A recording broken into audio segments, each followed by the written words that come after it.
सावित्री 2 बेटों की माँ थी। उसे इस बात पर बड़ा घमंड था।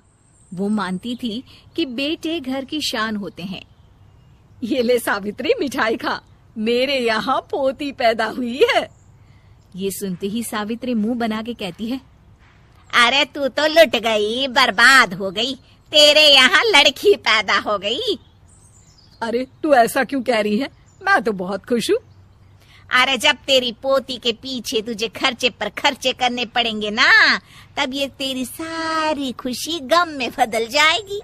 पहले लड़की की पढ़ाई लिखाई का खर्चा, फिर उसकी शादी का खर्चा।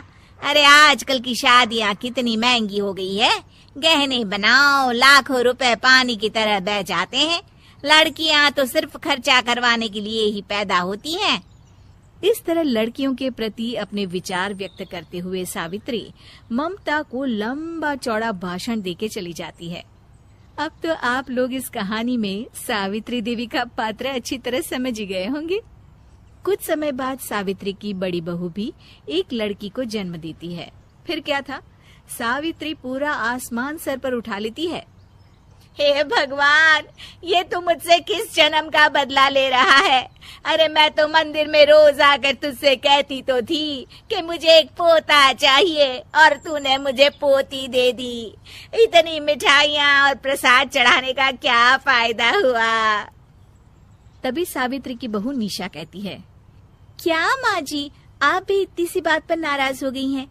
देखिए तो आपकी पोती कितनी सुंदर है, बिल्कुल आप पर गई है। अरे चुप कर, तुझे 9 महीने इतने महंगे महंगे काजू बादाम फल फ्रूट खिलाने का फायदा क्या हुआ? मेरे तो सारे पैसे बर्बाद हो गए। ये सुन सावित्री का बड़ा बेटा अजय कहता है, माँ, तुम सिर्फ नाम के लिए 2020 में रहती हो। असल में तुम्हारा दिमाग सैकड़ों साल पुरानी सोच रखता है। आज के जमाने में लड़का और लड़की में कौन फर्क करता है? मैं तो बहुत खुश हूँ कि भगवान ने मुझे लक्ष्मी के रूप में बेटी दी है। लेकिन सावित्री पर अजय की बातों का कोई असर नहीं होता। नालायक, अपनी पत्नी की जबान बोल रहा है। मेरा बड़ा बेटा तो हाथ से गया। लेकिन सावित्री देवी हार मानने वाली नहीं थी। वो पोते की चाह में अपने छोटे बेटे विजय की शादी करवा देती है। कुछ समय बाद आखिरकार वो दिन आ ही जाता है जब सावित्री की छोटी बहू गर्भवती हो जाती है। सावित्री इतनी खुश हो जाती है कि वो बच्चे के जन्म से पहले ही सारे मोहल्ले में ढिंढोरा पीटने लगती है। ये क्या सावित्री, तू तो पोते के जन्म से पहले ही मिठाई बांट रही है। पहले पोता पैदा तो होने दे, और फिर क्या पता अगर पोते की जगह पोती पैदा हो गई तो। ये सुन सावित्री चिढ़ जाती है। अरे अपनी काली जबान मत चला, मेरी मिठाई खा के मेरा ही बुरा सोच रही है। बड़ी आई, ला मेरी मिठाई वापस कर। देख लेना, इस बार मेरे यहाँ पोता पैदा होगा, पोता। लेकिन ठीक इसका उल्टा होता है। सावित्री की छोटी बहू भी एक लड़की को जन्म देती है।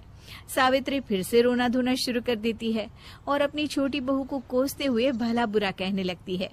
देखते ही देखते ये सावित्री की रोज की आदत हो जाती है। एक दिन उसकी इस आदत से परेशान होकर विजय अपने भाई अजय से कहता है, भैया, माँ खुद एक औरत होकर हमारी बेटियों को पसंद नहीं करती, उल्टा उन्हें रोज कोसती रहती है। मुझे माँ की यह आदत बिल्कुल पसंद नहीं आती। अरे तू ठीक कहता है, मैं भी अब माँ से तंग आ गया हूँ। अच्छा, तो अब तुम दोनों इस तरह पीठ पीछे मेरी बुराई भी करने लग गए हो?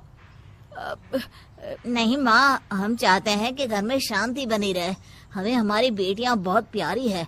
मैं नहीं चाहता कि वह तुम्हारे ताने सुन सुन कर बड़ी हो, और इसीलिए हम दोनों ये घर छोड़कर चले जाएंगे। हाँ माँ, मैं भैया की बात से सहमत हूँ। जब तुम इस घर में अकेली रहोगी तब तुम्हें अपनों की कीमत का एहसास होगा। अपने दोनों बेटों के मुंह से अपनी माँ के लिए इतने कठोर शब्द सुन सावित्री भावुक और रुआंसी होकर कहती है, क्या सच में तुम दोनों मुझे इस घर में अकेली छोड़कर चले जाओगे? हाँ माँ। हाँ माँ, अब पानी सर के ऊपर जा चुका है। मैं तुम दोनों के बिना नहीं रह सकती। अपनी सास के आंसू देख अजय और विजय की पत्नी अपने पतियों से लड़ पड़ती है। अरे जिसे जाना है वो जाए, मैं माँ जी को छोड़कर कहीं नहीं जाने वाली। भाभी, आप ये क्या कह रही हैं? वही जो तुम सुन रहे हो। दीदी बिल्कुल सही कह रही है। हम बेटियों के संस्कार हमें सिखाते हैं कि सास माँ समान नहीं बल्कि माँ ही होती है और उस माँ की जिंदगी भर सेवा की जाती है। बेटे अपना फर्ज भूल सकते हैं, लेकिन बेटियां नहीं। आप दोनों शौक से जा सकते हैं।